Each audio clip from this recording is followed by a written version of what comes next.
I wanted to share a couple of thoughts with you about that 6-stage business development process you just read about in the tutorial.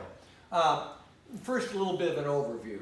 Got to have relationships, whether they call you or you're building relationships over your career. You need to have some kind of relationship to make this whole thing work.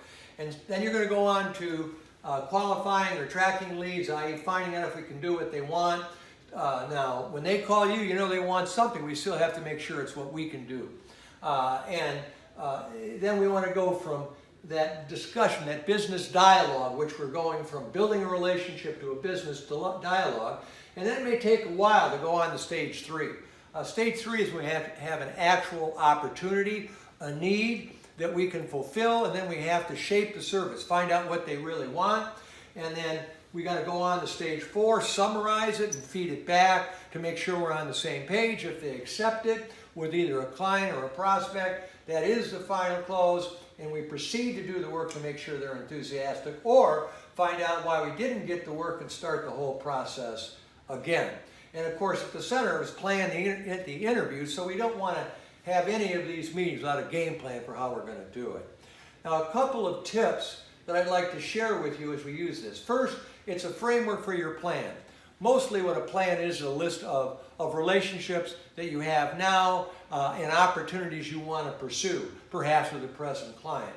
And if you use this framework, you'll know where you are with each of those opportunities or relationships and what you could or should do next, following best practices that you'll be reading about to advance the cause. 2 key points. 1, don't rush the process.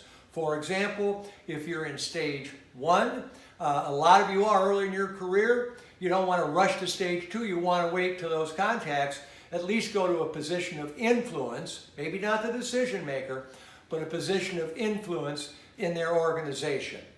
Much like you're coming to a position of influence in your firm.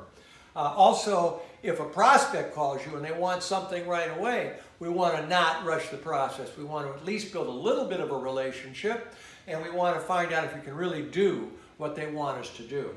Lastly, I want to make sure that even though most professionals first look at this as a vehicle for looking at pursuing new clients, I want to make sure everyone knows it's just as valuable with present clients. Use it right now, great practice, to make sure your present clients are enthusiastic.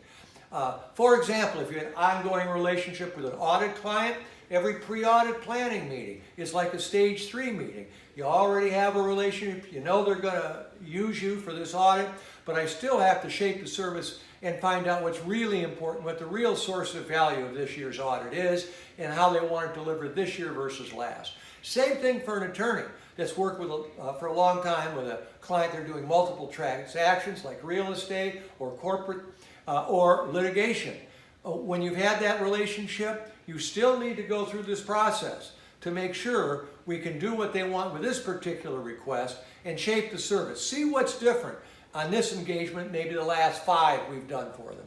So regardless of whether you're pursuing a prospect or using it right now for present clients, I think you'll find this 6-stage process very valuable. Now let's go on in more depth to stage 1 and stage 2, where a lot of you are at this point in your career.